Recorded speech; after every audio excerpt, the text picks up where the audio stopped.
Today, I want to talk to you about one of the most crucial lessons you can learn when it comes to love and when it comes to attracting the committed, healthy, happy relationship that you want, or even just attracting dating experiences that feel good and feel hopeful, or allowing being single to feel really empowering. So I cannot stress this enough. This is the number one lesson that I had to learn myself.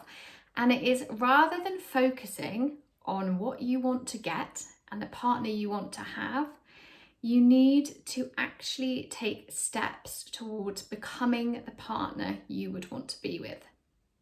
Now, before you roll your eyes and be like, oh, whatever, how many of you have a list of what you want, all the qualities you want to have, your expectations from other people of how you're going to treat, of how they should treat you, what you deserve, right? Probably a lot of us. I used to have a big, fat, long list, and I used to constantly complain that I was being treated badly without looking at what I was doing myself. I spent years wanting a healthy relationship when I actually wasn't available. I spent years chasing the wrong kind of person because actually I wasn't able to be in a relationship that I said I wanted. So really, when we start to do this work, we have to look at ourselves, because we are the only thing that we can control. Things only changed for me when I decided to get brutally honest and accountable for what I was doing, and to actually focus on myself and what I was bringing to the table, rather than focusing on what is that other person going to do for me. And for me, it was so revolutionary that kind of within a year I went from disaster and, I will say, nightmare, to engage to the love of my life, all through accountability and taking responsibility. And this is something I teach all my clients. So I had one of my lovely clients that I've been working with recently. We were doing a little bit of an audit of her kind of love life, her patterns, and actually going through and clearing things out.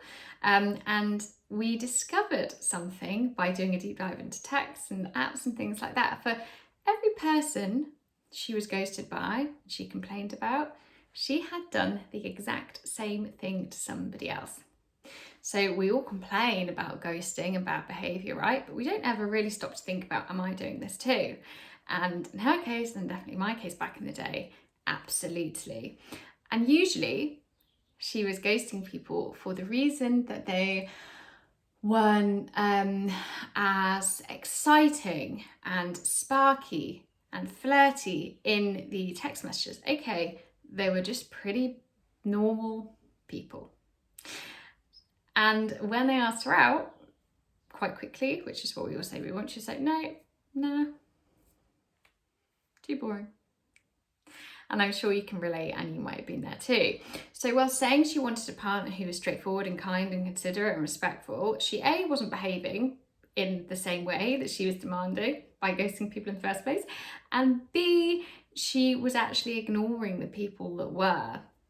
So we had to put a new rule in place, which is you treat others how you want to be treated. I mean, that is the kind of basic, isn't it one of the 10 commandments? I mean, treat others as you want to be treated. And we had a little action plan to make sure she was measuring up in the way that she was expecting of other people.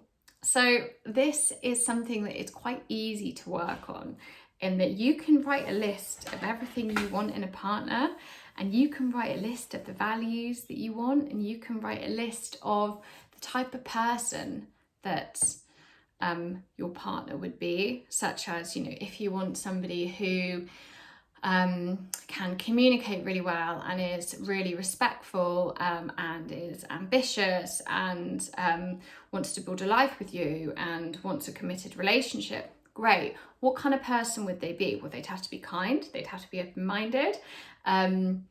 They would have to be calm, give people the benefit of the doubt. So that list there, those qualities, are now actually how you need to be behaving, how you need to be acting. If you want somebody who's consistent and treats you really well, it is up to you to become consistent and to treat everybody really well and everybody as you would like to be treated. If you want a committed relationship, it is up to you to start committing. Whether that's to your love life, to yourself, to the people you're dating.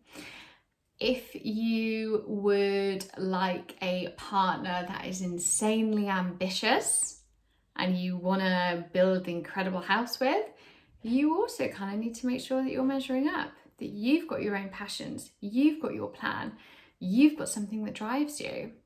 So it's about stop looking outside for the person and start looking inside for the person you actually want to be, because who you are is going to attract your match. So there's nothing you can do to control when you're going to meet somebody, how you're going to meet somebody, what you're going to look like. All you can do is focus on becoming that person, on becoming the person that you'd want to be with. And really, it's the kind of simplest step I can give you. It takes accountability, it takes responsibility, and it takes not hiding away, but it is the one thing that is in your power to control. So that's it for me today. A little bit of a different video, no steps to take, anything like that. Just one piece of advice, just one action point. And go away and have a think and comment on actually what you're going to be doing. So please rate, subscribe, review. Is it reviewing on here? Or is that podcast? Share, like, whatever it is. So I can keep making these content videos for you. If you'd like to find out any information about working together, please head to my website, which is www.thecompatibilitycoach.co.uk. Otherwise, you can find me on Instagram, where I am daily, which is the.compatibility.coach. And I will see you all there. Lots of love. Bye.